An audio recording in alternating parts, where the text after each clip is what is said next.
Grande abraço, pessoal. Eugênio Rodrigues na área. E o assunto agora, o melhor do futebol. E no vídeo de hoje, vou falar de segunda divisão do Campeonato Paraibano, Botafogo, que tá bem na Série C do Brasileirão, do 13, do Souza Esporte Clube, do Campinense. Então já chega deixando aquele like, se inscreve em nosso canal e ativa o sininho das notificações. Tem muita informação, é do jeito que você gosta. Então vamos juntos, like aí, hein, galera, se inscreve em nosso canal e bora falar de futebol. Rapidinho, vamos dar uma passada no Campeonato Paraibano da segunda divisão. Tivemos o encerramento da segunda rodada no dia 7 de setembro. A Desportiva Guarabira venceu o seu primeiro jogo, mas está na liderança do Campeonato Paraibano da segunda divisão, já que tem aquela história que eu já disse em outro vídeo aqui. Peri Lima desistiu de participar, mas como já havia participado do conselho arbitral, ficou tudo certo. Ou seja, quem for enfrentar a cada rodada Peri Lima, WO, 3 pontos e 3 gols de saldo. Então, nesta quinta-feira, jogando em Guarabira, a equipe da Desportiva venceu o Sport Lagoa Seca pelo placar de 1-0. Com esse resultado, acumula 3 pontos, com 3 pontos do WO, foi a 6, e isso dá a liderança à Desportiva Guarabira, mesmo o Sport de Patos também tendo 6 pontos. O Sport ainda não tem esses 3 pontos contabilizados do WO contra Peri Lima, não chegou a sua vez ainda, mas o Sport de Patos também tem 6 pontos. O Terror do Sertão venceu na estreia o Confiança por 3-1 e agora derrotou na última quarta-feira o Pombal, jogando no José Cavalcante. Lembrando que o mando de campo foi do Pombal. Por questões de reformas, melhoramento no estádio Pereirão, lá em Pombal, o Pombal está mandando seus jogos no José Cavalcante. Então jogou contra o Sport como mandante, mas o Sport fez valer a sua força jogando em Patos e faturou o jogo por 2-1. Com esse resultado, 6 pontos. Então está perdendo no saldo de gols para a Desportiva Guarabira. Também tivemos ontem, eu estou observando aqui o Spartax vencendo o Sabugi pelo placar de 1-0, jogo que aconteceu lá em João Pessoa, fechando essa segunda rodada, que teve o Atlético de Cajazeiras vencendo por WO a equipe da Peri Lima. Então, Atlético, que havia empatado na estreia contra Picuiense no Amigão, somou 1 ponto, com 3 do WO, agora tem 4 pontos. Mas a liderança no campeonato da segunda divisão é da Desportiva Guarabira, com 6 pontos. Bora falar agora do Botafogo de João Pessoa. É o Belo da capital que joga domingo, 7 da noite, no Raulino de Oliveira contra o Volta Redonda pelo Campeonato Brasileiro da Série C. O Botafogo querendo sair definitivamente da Série C e chegar à Série à Série B, né? A segunda divisão do futebol brasileiro. E o Botafogo, que está na liderança, esse é o grupo C, que tem, além do Botafogo, o Amazonas, time que o Botafogo derrotou na estreia no Almeidão por 2-1, Volta Redonda e Paysandu. Paysandu e Volta Redonda empataram em 1-1 na Curuzu no final de semana passado. Com a vitória do Botafogo, o time da capital paraibana lidera com 3 pontos ganhos. E agora vai jogar domingo contra a equipe do Volta Redonda no Raulino de Oliveira. Lá no primeiro turno, ou seja, nos jogos classificatórios, jogando na Cidade do Aço, deu Volta Redonda. Agora o Botafogo quer, evidentemente, fazer valer o seu jogo fora de casa e pontuar, trazer nem que seja 1 ponto. Se trouxer os 3, melhor ainda, mas nem que seja 1 ponto atuando lá na cidade de Volta Redonda. E para essa partida, eu estava vendo a movimentação, o Botafogo terá a volta do jogador Netinho, meio campista importante. Agora, tem uma coisa aí que a gente precisa deixar bem clara. Ter a volta do Netinho é uma coisa. Se ele vai ser utilizado, aí é totalmente diferente. É preciso saber se o treinador Surian vai escalar, já que ele não está atuando há 3 partidas. O Netinho ficou fora da partida contra o Confiança, que o Botafogo perdeu no Almeidão. Ficou fora da partida contra o Ipiranga, no encerramento dos jogos classificatórios. E ficou fora da partida em que a equipe venceu o Amazonas. Então é um jogador importante para o Botafogo, mas pelo fato dele não ter participado dos 3 últimos jogos e as partidas agora...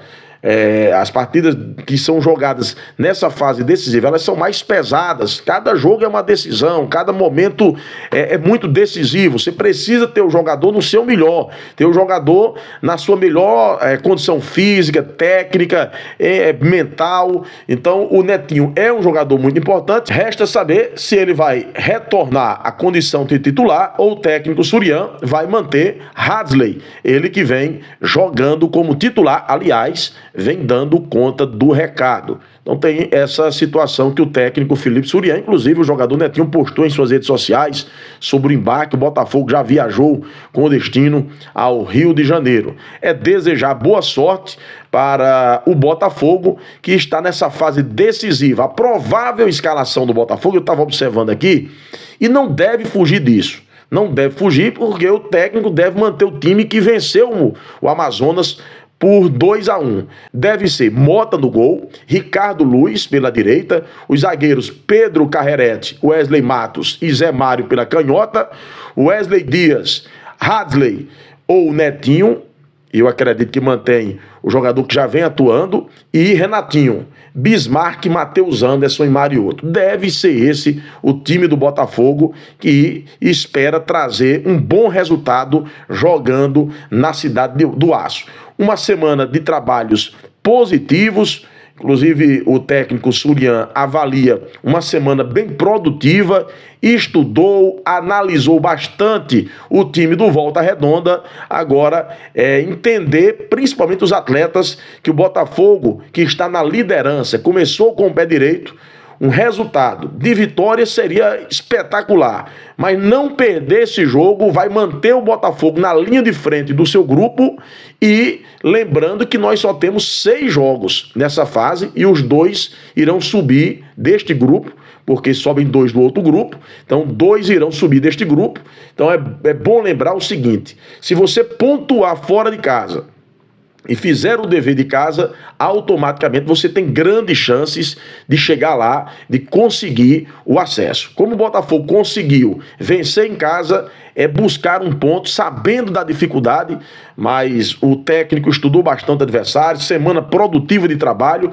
Então vai ficar a nossa torcida para que o Botafogo, domingo, 7 da noite, no Raulino de Oliveira, possa trazer um grande resultado diante a equipe do Volta Redonda. Bora falar agora do time do 13, que completou 98 anos. Parabéns ao Galo da Borborema, que está aí completando os seus 98 anos. É quase, falta pouco para ser um centenário. E o desejo do presidente do 13, o Arthur Bolinha, é fazer com que o estádio Presidente Vargas se transforme em uma arena multiuso. Inclusive, ele disse que já finalizou o projeto e está aguardando aí que alguma empresa, que as empresas se manifestem e tenham interesse em investir no Presidente Vargas. Lembrando que o 13 vai mandar seus jogos em 2024 no Estádio Amigão.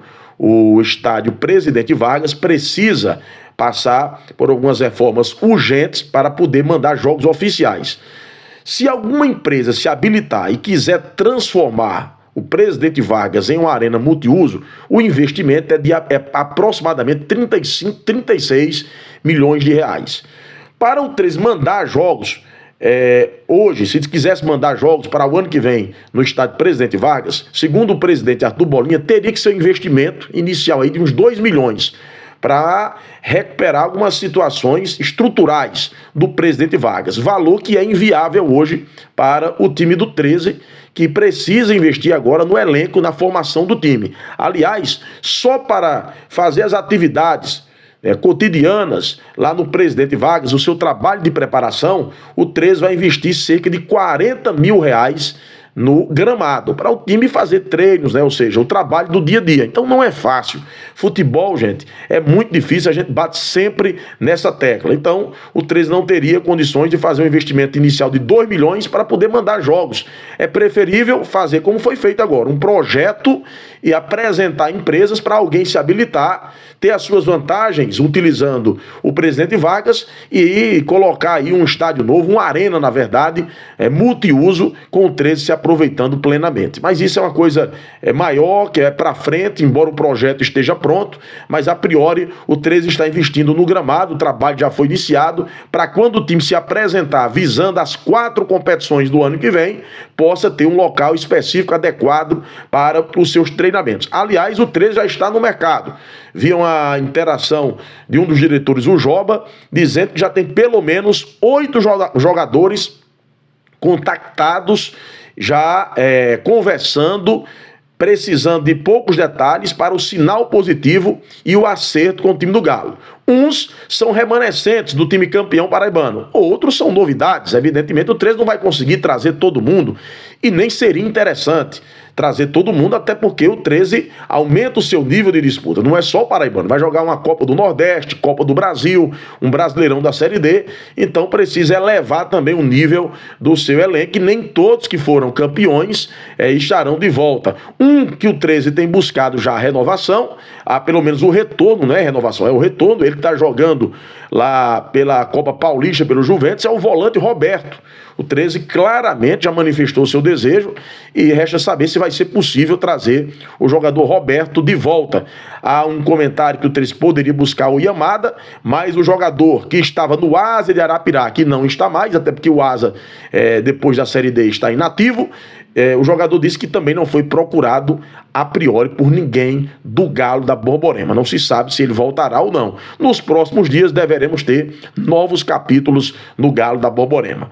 Vamos falar agora do Souza Esporte Clube, que encerrou recentemente a sua participação na Série D do Campeonato Brasileiro e quase subiu para a Série C. O Souza não perdeu tempo e já anunciou a renovação dos seus 2 principais jogadores, o atacante Luiz Henrique e também o jogador Aruá, o volante Aruá. Esses 2 jogadores já renovaram com o Souza para a temporada 2024. Tem o goleiro João Vitor, que alternou entre reserva e titular, já tem vínculo para o ano que vem, será mantido, e também o zagueiro Marcelo, tem vínculo com o Souza até 2025. Outros jogadores não ficarão. O Souza não revelou ainda quem está procurando renovar, além dos 2 que foram já anunciados, as 2 renovações, o atacante Luiz Henrique e o volante Aruá. Dos outros jogadores, o Souza não manifestou claramente quem pretende ficar e quem de cara não irá mais vestir a camisa do Souza Esporte Clube no ano que vem. O Souza que tem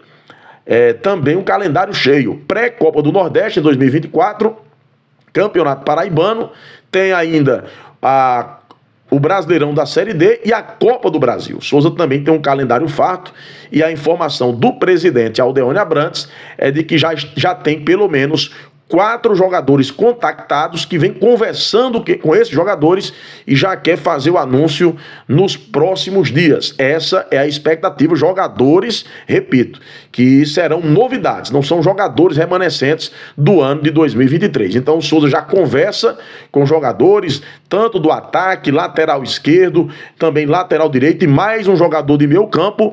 Poderemos ter novidades no Souza Esporte Clube para os próximos dias, ou quem sabe até o final do mês de setembro. Vamos agora falar do time do Campinense, o Campinense Clube, que é uma situação preocupante, viu, torcedor raposeiro? E eu vou dizer por que a preocupação, o torcedor deve estar preocupado, o torcedor do Campinense. O Campinense divulgou o calendário para as eleições gerais do clube. Eleições que vão ocorrer no mês de outubro. Daí eu digo a preocupação que o torcedor do Campinense deve estar a essa altura do campeonato. Eu trouxe aqui que o Botafogo está brigando para subir para a Série B, ou seja, está com o elenco montado e dependendo do que acontecer, o Botafogo praticamente vai ter pouco tempo já de paralisação, vai ter que montar já o time para a temporada do ano que vem. O Souza já está renovando, já está pretendendo anunciar esse mês as próximas contratações. O 13 da mesma forma, já tem em conversa 8 jogadores, alguns devem ser anunciados a qualquer momento.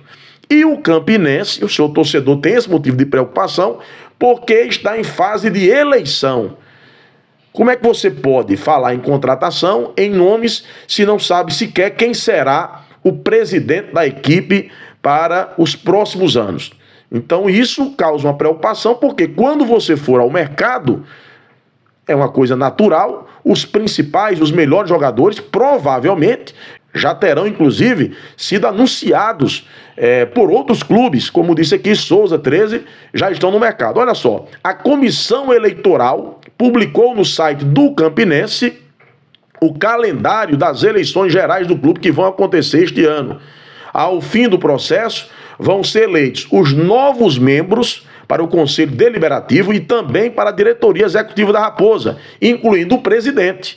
As eleições estão marcadas para o dia 22 de outubro. 22 de outubro ainda. É mais de 40 dias. E quem será o presidente? Bem, quem ganhar a eleição ainda vai ter uma semana ainda para descansar, ou mesmo que caia em campo depois do dia 22, mas vai ter muito menos tempo do que os outros times. Vai ter dificuldades para encontrar as melhores opções no mercado. É bem verdade também que vai ser um ano difícil pelo fato do Campinense só jogar o Campeonato Paraibano. Então já tem essa dificuldade a mais na montagem do seu elenco. Menos recursos, menos opções. E ainda mais se preocupando tão somente no momento com relação à eleição. 3 pré-candidatos já demonstraram interesse de ocupar o cargo de presidente do clube. O Lenin Correia, ex-vice-presidente da Raposa, e Sérgio Sadek, ele que é sócio do clube, estão admitindo ainda que devem disputar a eleição de outubro para a presidência. O empresário Carlos Gonzaga também já admitiu a possibilidade de mais uma vez para a disputa. É uma situação preocupante do Campinense. Enquanto todo mundo já fala na próxima temporada, já fala em movimentação de mercado da bola para contratar jogadores, o Campinense fala em eleição para presidente, que vai acontecer dia 22 de outubro. Vamos aguardar os desdobramentos. Vai deixando o like, se inscreve no nosso canal, ativa o sininho das notificações e tamo junto aqui no canal Futebol para Todos.